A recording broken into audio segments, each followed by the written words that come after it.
What up, what up, what up? Welcome back to Lockdown Universe, home of the bizarre, peculiar, and unheard of stories of UFO legend and paranormal lore. Welcome back, welcome back. Happy to be back. Hopefully, you guys are doing excellent and taking care of yourselves. Welcome back, welcome back. Happy to be back. So, today we want to talk about Anthropic AI versus the War Department and the War Department's demands to make Skynet, to make a, a system, an AI system that can be used against American civilians and more, to make autonomous kills and to make autonomous decisions without humans being at the helm. It's basically Terminator Judgment Day happening, okay? So before you think I'm being hyperbolic and going off the deep end, let's take a look at what Anthropic's AI CEO said. His name is Dario Amodi, and he is a nice idealist. I mean, he has good ideas for developing AI for it to be, the best it can be without it being a killing machine. So, if you haven't heard, Pete Hegseth, the Secretary of War, has demanded that Anthropic AI give it the software that it needs to head military operations without guardrails. That's what he demanded. It seems strange that the Secretary of War would demand this, given the fact that if you watch the Edward Snowden movie or listen to Edward Snowden, he talked a lot about how they already had AI systems built in, that he had programs built in that could look at every single individual uh, in the United States and around the world. They could see license plates from space. I mean, insane amounts of surveillance have already been occurring and already occur everywhere you go. They all these podcasts have the exact words and literature that we say on each podcast printed out, and you can see them on Spotify and maybe even Apple Podcasts. I don't go on there, but they're definitely on Spotify. So every word that we say is in script right after the podcast. Anything you say on your phone, they're detecting and listening through AI systems. Why do they need Claude AI? And why do they need the guardrails taken off? Because they want to do autonomous kills. And that's exactly what Mr. Emoti doesn't want. He won't do it. And the Secretary of War gave them a deadline, gave Anthropic, which creates Claude, uh, the deadline of today or tomorrow, Friday, the 27th, for the February 27th. And so Anthropic told the Secretary of War, we're not bending to your demands. So I'm gonna look at this article off of Politico. The artificial intelligence startup Anthropic on Thursday rejected the Pentagon's demands for unfettered access to its Claude AI model. So it's suggesting that it's willing to risk serious penalties from the Secretary of War and the Defense Department, Pete Hegseth. And he said, the Anthropic CEO Dario Amodi said, you know, these threats don't change our position. We believe that they're doing the right thing. They cannot, in good conscience, accede to the Pentagon's request. And that makes sense because anybody that's seen a Terminator movie knows that if you give up control to AI to make kills, even if it's in the battlefield and it could make mistakes, on top of the mistakes, it could go rogue. These AI does continue to hallucinate.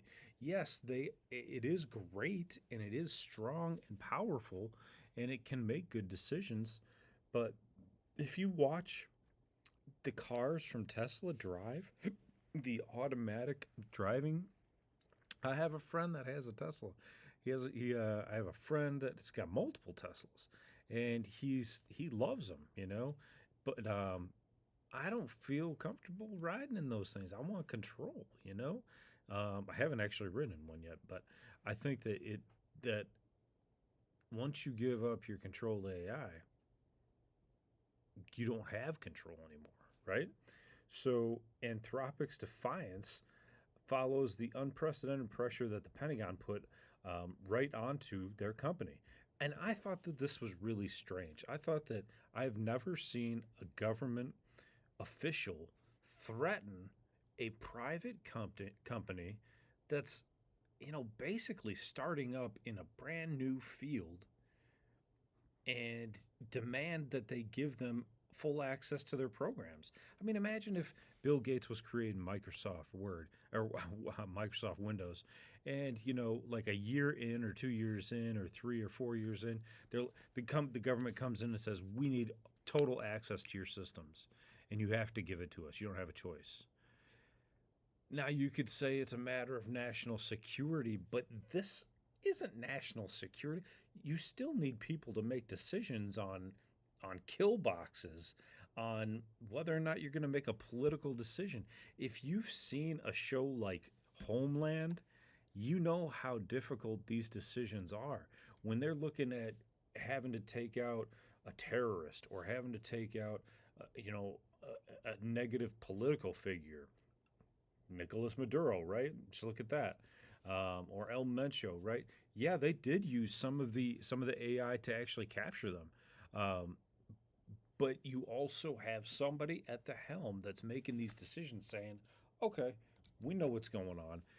We're going to make this decision. This is who we're going to send in. This is what we're going to risk. This is what we're going to put in." Now, yes, we had superior firepower, technology, air support. We had AI working for us, so we had the upper hand by far. That being said, you still need to make decisions. It's not like you're sending robots in there, and there's still people's lives that you're dealing with. And like in the show Homeland, you had uh, one episode where they knew that there was a suspected terrorist in this farmhouse, and the intelligence from some of the, they have their intelligence people on the ground. There a lot of times they're civilians, and the civilians will give them information on the whereabouts of these terrorists, and they will shoot where the intelligence is. And in this episode, they shot this farmhouse that had like 60 people in it for a wedding.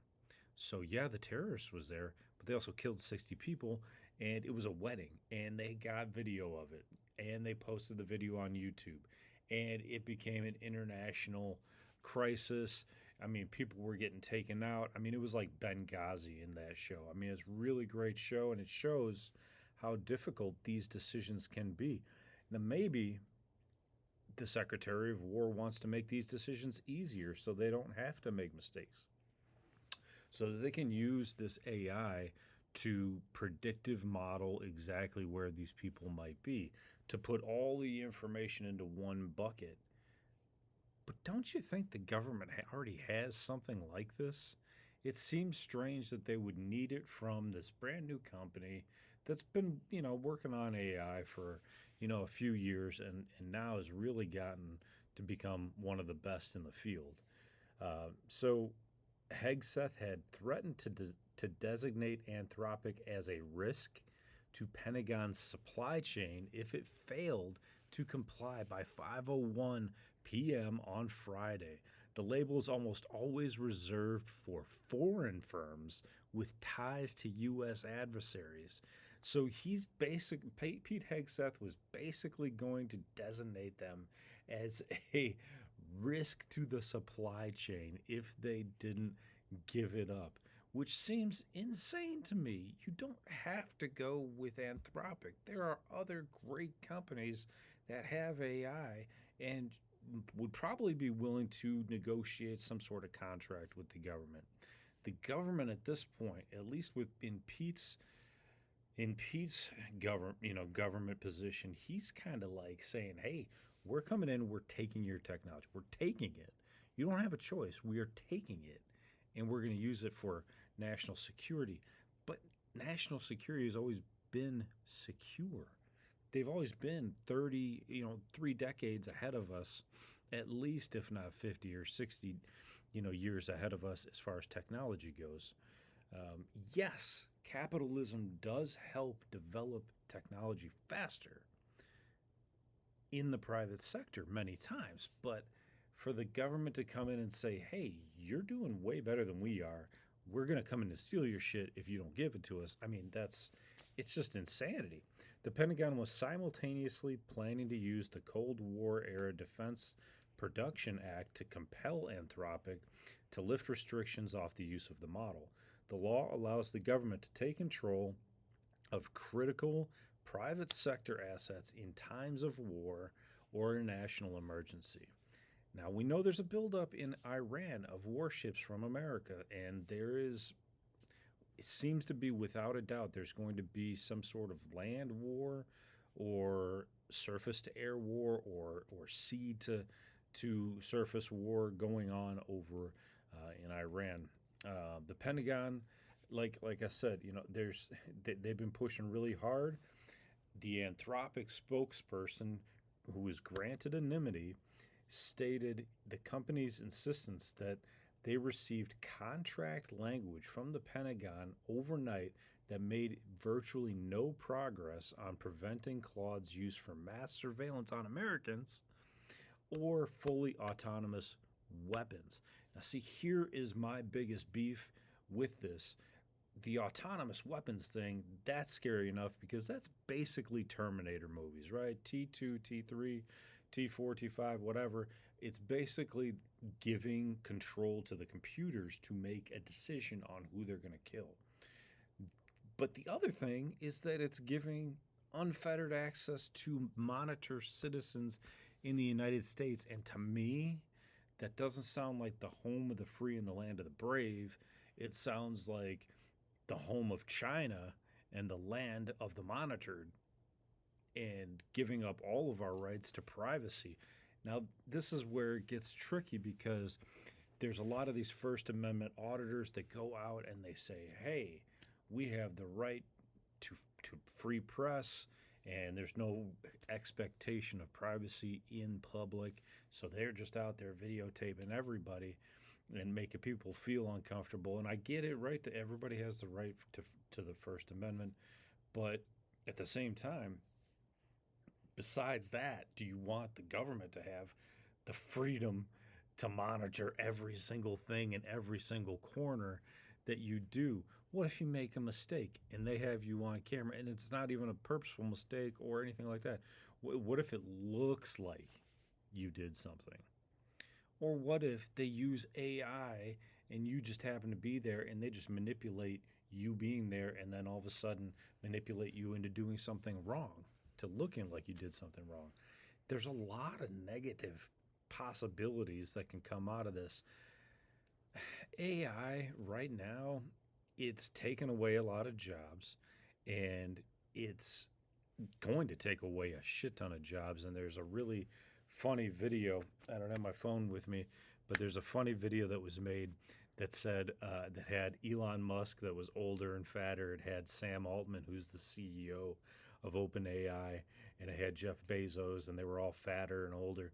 And they said, well, 80% of the population is out of work, and they have no purpose. They feel like they have no purpose. So we're giving them purpose. And they open up this gym in this video that was concocted by AI.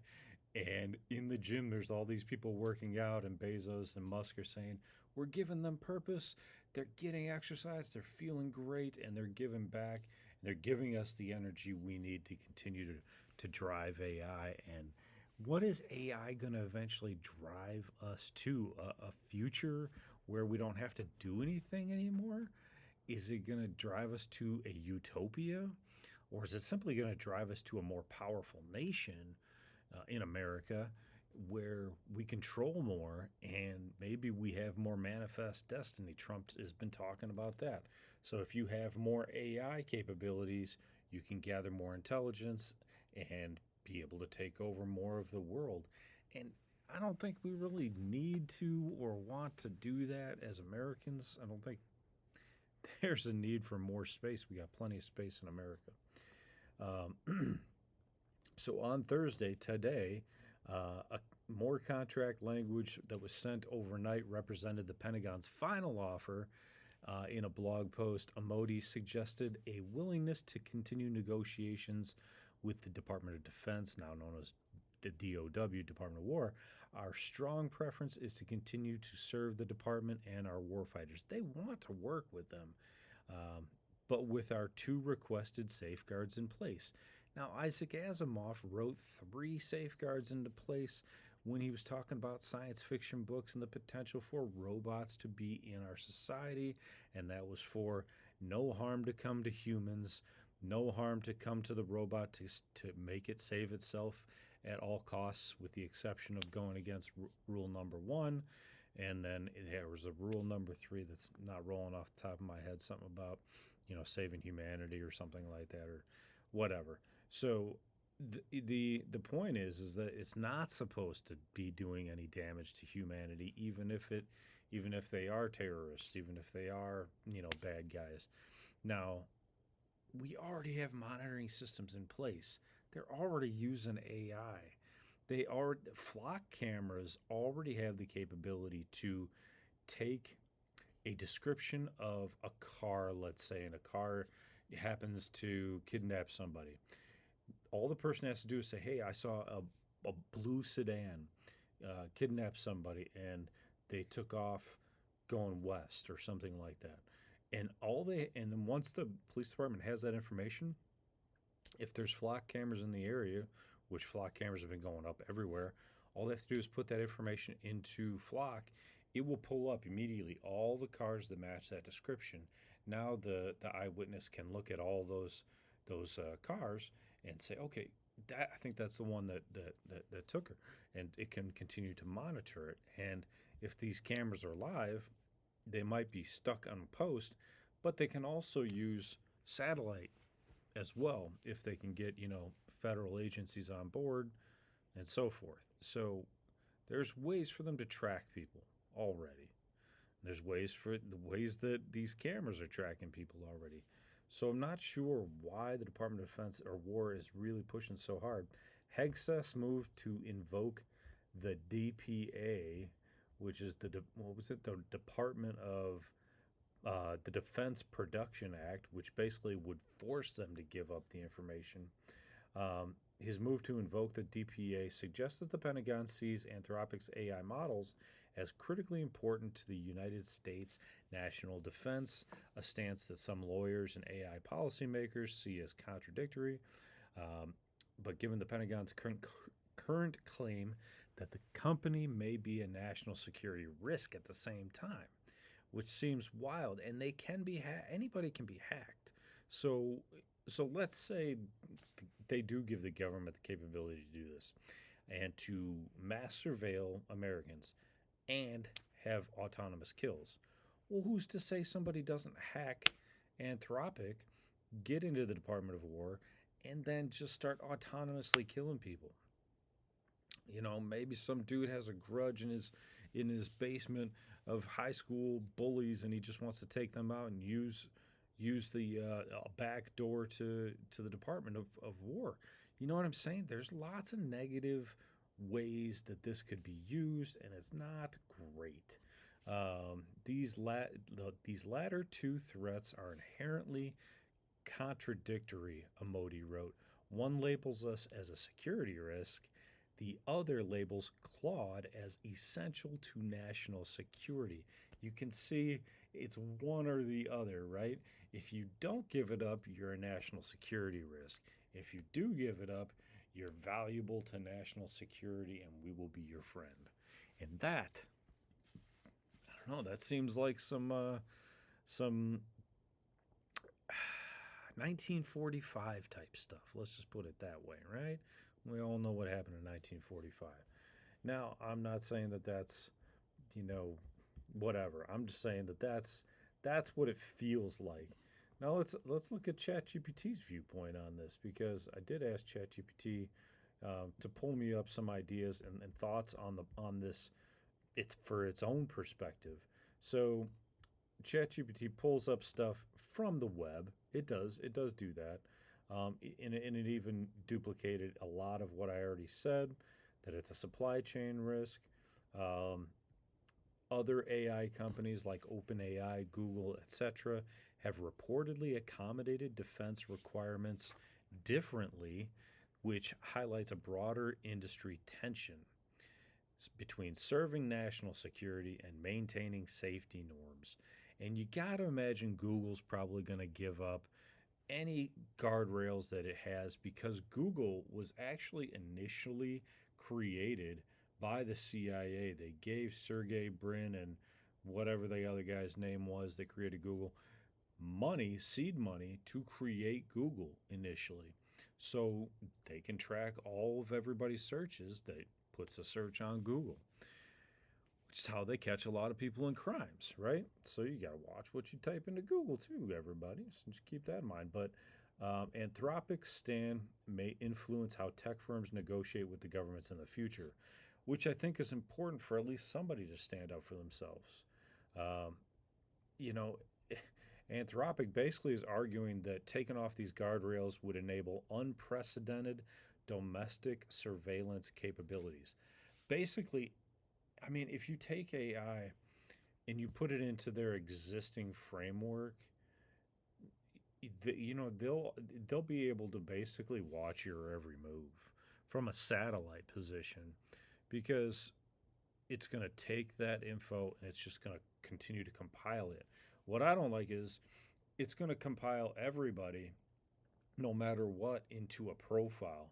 So Google already does this in your maps, and you might not even know it. It actually sometimes sends you a timeline, but you have a timeline in your apps of Google where it tracks everywhere you travel. So if you went to work and then you went to Whole Foods and then you went to Walmart and then you went to the gym, if you actually look at your timeline, it'll show everywhere you went. So it already knows where you went and it has a personality profile of where you go. Now, if it uses AI, will it also gather all of the data that it has on you on a social media network, on telephone conversations, on what you ask Amazon Alexa, and put that into a more cohesive picture of who you are and exactly what your desires are? Now, let's take that a step further. If it has profiles on you, it has profiles on everybody else, and it can start to make profile assumptions about who you will become and what you will do. And those are predictive models. That's actually advanced uh, artificial general intelligence. They call that hyper uh, general intelligence or hyper AI. So AGI is like basically AI being able to think for itself, kind of like Terminator stuff. Then they have the hyper AI, which is a step above that, which is kind of stuff we can't even imagine. So if it gets the AGI part and it just decides who you are and what you might do, then we're talking about pre-crime, Minority Report stuff, where it's going to assume that you're going to do some sort of crime on August 5th of 2035 because of who you are and what you might say online or what you might be thinking. And it might, eventually, then this is crazy to think about, but this is all part of the network, is that there are earpods or AirPods that Apple has a patent on that actually reads your mind to understand what you want to listen to next. There's a patent on it. So it reads certain brain waves and it takes that into consideration when it decides what to play next for you. So you don't even have to select it anymore. You can just think it. So if it can take that information and put it into the AI and put it into the government's database about you, now they're starting to gather brainwave thoughts and processes that are even deeper than just Google searches or what you clicked on a like on Instagram or on Facebook. It gets to be much deeper than that. And at this point, you gotta just say, isn't it better just to go back to 1980 and forget all this stuff? We love the internet, but we don't want to be monitored by an artificial intelligence that's apparently very valuable to the government they don't even have yet. That's what's insane to me. Now, on the military front, if Anthropic withdraws or is forced out, the military might use alternative providers to pursue compelled access, raising questions about reliability, oversight, and the long-term strategies on the battlefield with AI usage. Um, so that's what I'm worried about. I'm just going to ask ChatGPT, what do you think about Claude's uh, moves going forward? Should they take off the guardrails? Because this is AI, it's going to respond back to me about AI, right? This is a high stakes strategic crossroads for Anthropic. There isn't an easy answer. This is how ChatGPT would break it down. If they remove the guardrails, there's some short term advantages. They keep the contracts with the DOW. They signal weaknesses to support national security priorities, and they avoid being labeled a supply chain risk. The long term risks are reputational damage to the company, internal employee backlash. There's a talent flight that goes from one company in AI to another company. So if they give it up, they might just move on because a lot of people go to where companies believe in what they believe in. So if they think that Claude AI and Anthropic are Republican based, then they might move to a more democratic based AI system company. And it's a slippery slope. Once you concede on guardrails, future concessions become easier. And that is kind of like a military perspective, right? If you give up here in this battlefront, then it's easier to give up on other battlefronts. If we hold the line here, then we're less likely to break later, right? So if you hold the line, you say, no, we are absolutely not going to break this line. This is the line we will not cross. That can be a good thing.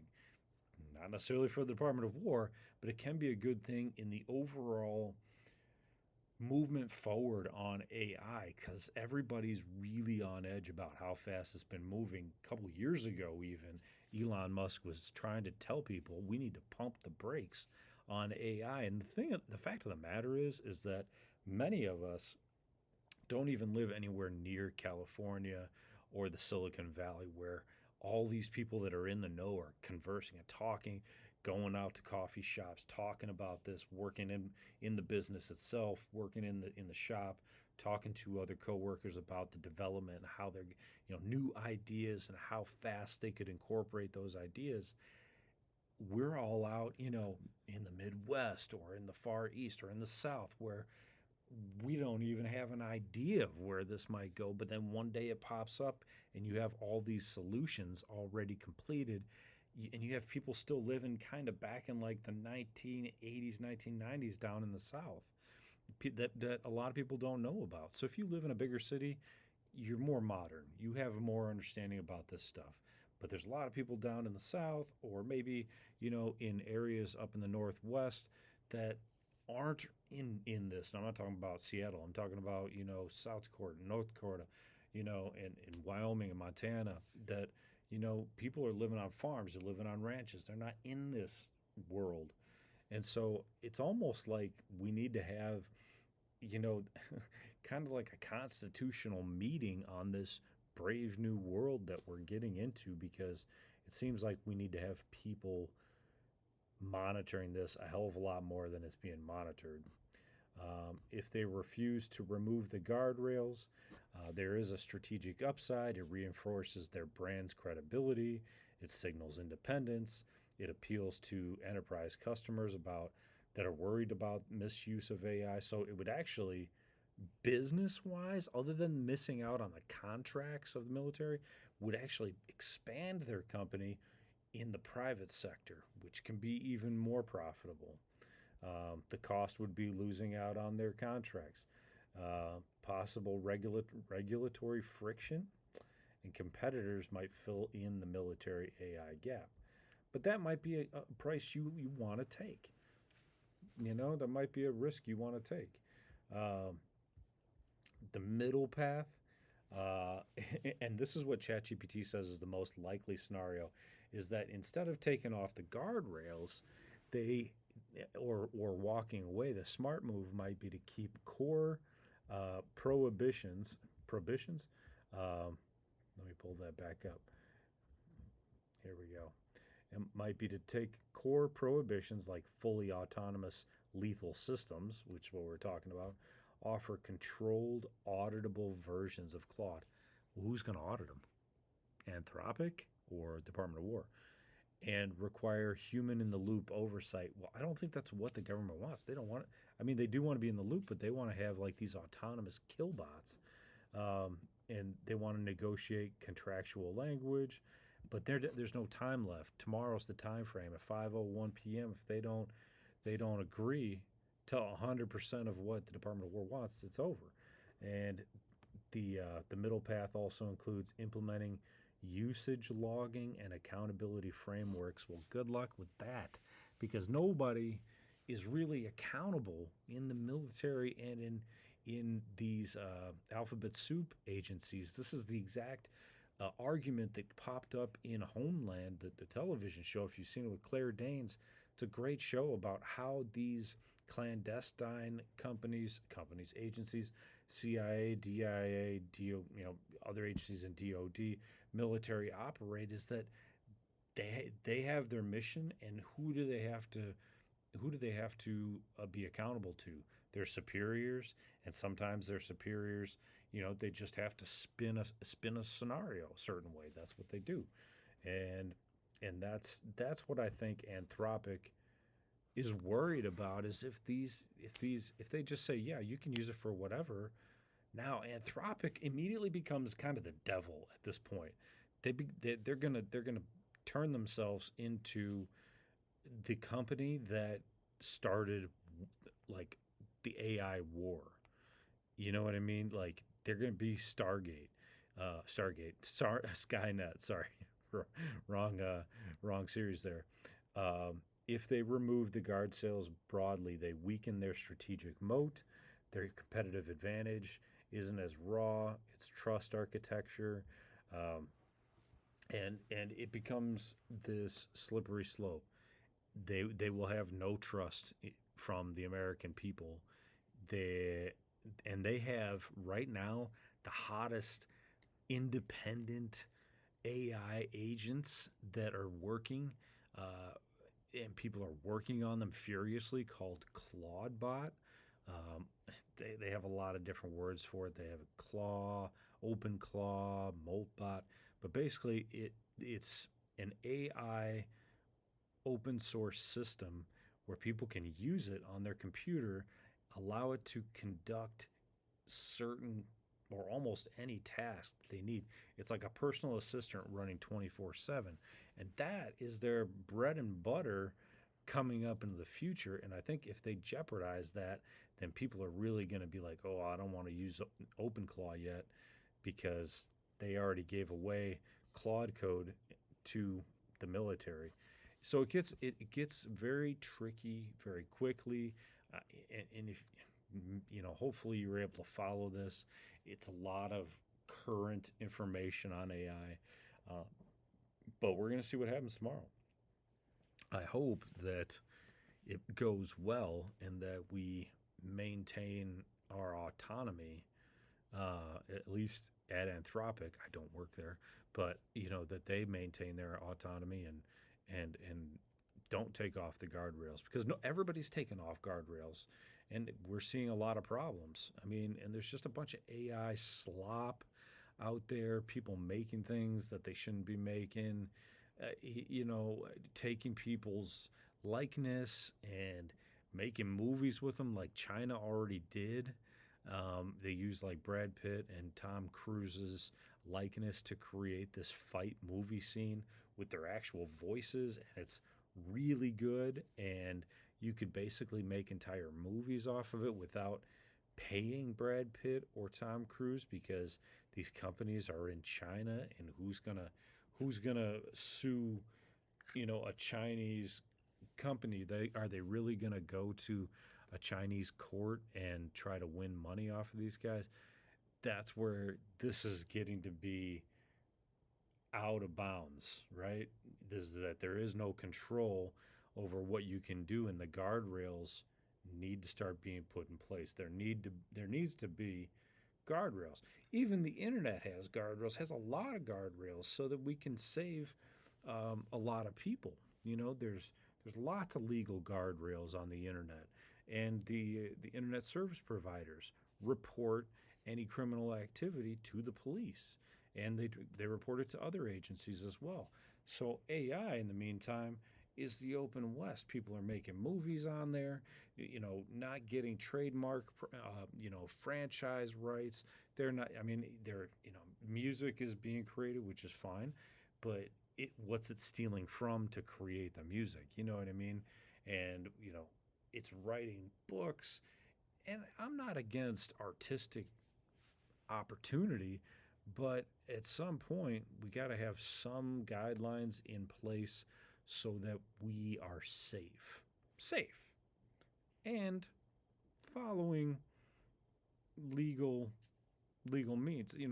If you write a book, if you actually sat down, pen and paper, wrote a book or typed a book out, and you put it on the internet, and then somebody says, I want to write a book like this book, the book that you created, and it creates a book just like yours, um, but maybe it's fan fiction, or maybe it's a very similar book, and they publish it, and then they start making money. Well, don't you want to be able to have some legal recourse?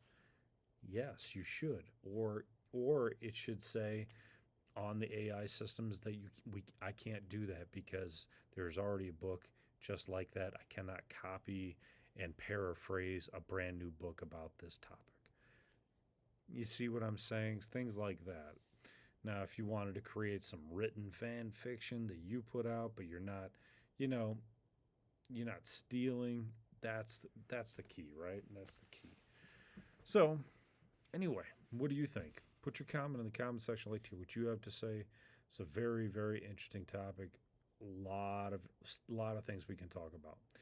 But anyway, I need to get some sleep. So I love you guys. Hope you guys are taking care of yourselves physically, spiritually, emotionally, following through on your hobbies and your goals and your dreams. And as always, continue to question the universe around you. Until next time, guys, take care of yourselves. And Lockdown Universe is out. I'll play it on the bass guitar. I seriously doubt you're gonna be able to hear it, but we'll do it anyway. Oh boy, it's not even tuned in.